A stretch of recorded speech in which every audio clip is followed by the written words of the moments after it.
The dust swirled through the crooked streets of the frontier town as the late afternoon sun cast long shadows across weather-beaten saloons, creaky porches, and the wooden scaffold that doubled as the auction stage, a place meant for cattle, wagons, wrists bound, her dress torn, her face streaked with tears, while beside her stood her own brother, a man hardened by greed and whiskey, shouting to the crowd of ranchers and drifters that his sister was strong enough to work, young enough to bear children, and obedient enough if you know how to handle her, his voice cracking with a cruel laugh as if the act of selling his own blood were nothing more than business. The crowd shifted uncomfortably, some muttering in disapproval, others too eager to raise a bid, for in the rough corners of the West, human dignity was often trampled beneath the boots of desperation. The girl, whose name was Eliza, her heart pounding not from fear of the strangers but from the betrayal of the one man who should have protected her, just as her brother barked for bids, his hand gripping her arm like a shackle. A lone figure rode into town, dust rising around his horse's hooves. Caleb Morgan, a tall, weathered cowboy with eyes like steel and a reputation for justice that stretched from one county line to the next. He reined in, scanning the scene with a frown, and when his gaze landed on Eliza, her trembling form tethered to a stage as though she were livestock, something deep inside him ignited a fire of rage, of defiance, of recognition that what stood before him was not just cruelty, but evil.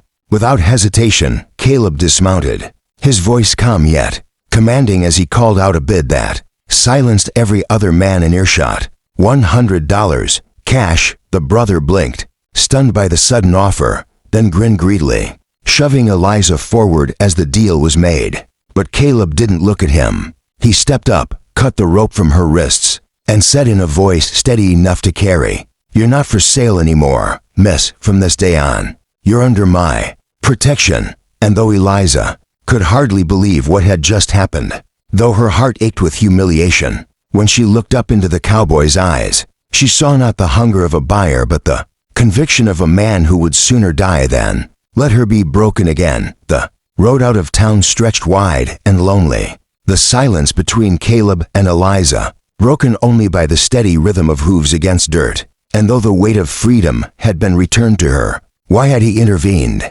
And what did it mean that she now rode beside him with nothing but the clothes on her back? Caleb, sensing her unease, kept his tone gentle as he finally spoke, explaining that he had once seen too many lives destroyed by men like her brother, that he would not stand by while another soul was chained by greed. But still Eliza flinched when he looked her way, for trust was not a thing she could hand over easily, not after betrayal by the very family who had sworn to protect her. At night by the campfire, Caleb offered her food, space, and silence, never asking more than she could give, while she watched him from across the flames, trying to understand why a man with nothing to gain would risk so much for her. Slowly, she began to see the truth in his actions. When she stumbled, he offered his hand without demand. When she cried softly into the darkness, he turned his gaze to the stars, giving her dignity instead of questions. And when nightmares shook her awake, he sat nearby with steady words that anchored her back to the present. "You ain't property," he told her one night, his voice low and rough. "Not to me, not to anyone. You're Eliza, and you deserve to be seen as more than what they tried to make of you." Her heart ached with a mix of fear and hope, for part of her wanted desperately to believe him, to believe she could rise from the ashes of her brother's cruelty.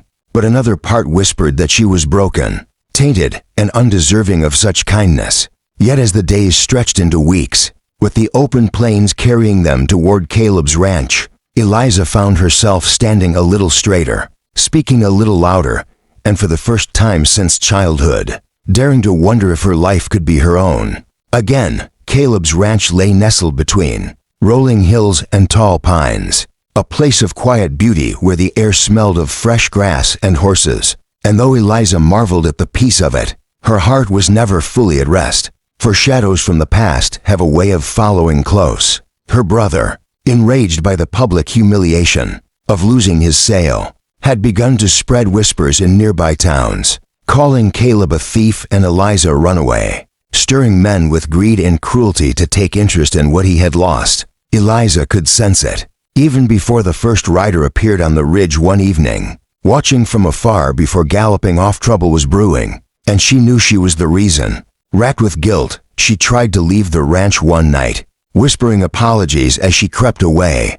But Caleb found her at the gate, his voice firm yet filled with something deeper than anger. "You think running makes me safer? You think giving yourself back to monsters is the answer?" Tears spilled down her cheeks as she cried. "I don't want to be the reason you get killed. Eliza, listen to me. You are not a burden. You are worth fighting for. And if trouble comes, I'd rather stand with you than live alone knowing I let you fall." His words broke something inside her, the hardened shell of shame her brother had forced upon her. And though fear still clung to her heart, she realized then that Caleb's fight was not just about honor, it was about her, about the belief that her life was worth more than the chains others had tried to put on her. And so she stayed, though the air grew heavy with the promise of conflict. Her days spent learning to ride, to cook, to care for the ranch.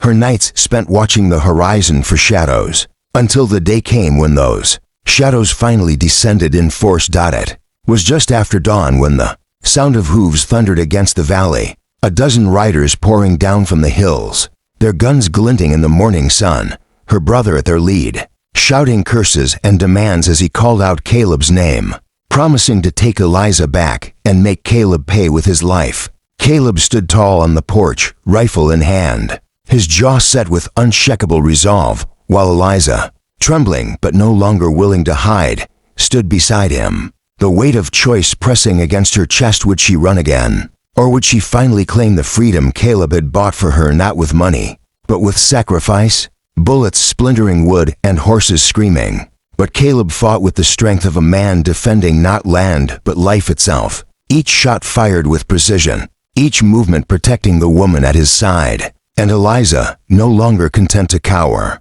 took up the pistol he had given her, her hands shaking but her aim steady, firing into the fray not as property to be claimed, but as a woman defending her own soul. The battle raged until at last her brother lay wounded in the dirt, his men scattered to the wind, his cruelty broken beneath the weight of his own greed. Silence fell over the ranch, heavy and sacred, and Eliza collapsed into Caleb's arms, not in weakness but in relief, her tears soaking his shirt as she whispered, "You didn't just pay a price for me, you gave me back my life." Caleb held her close, his voice rough with emotion as he said, "You were never theirs to sell, Eliza. From the moment I saw you, I knew you were meant to be free, and if you'll have me, you'll never face another day alone." And as the sun rose over the blood-stained valley, Eliza knew the truth at last. She was not the girl her brother had tried to auction away. She was a woman loved, cherished, and strong enough to face whatever storms the West would bring,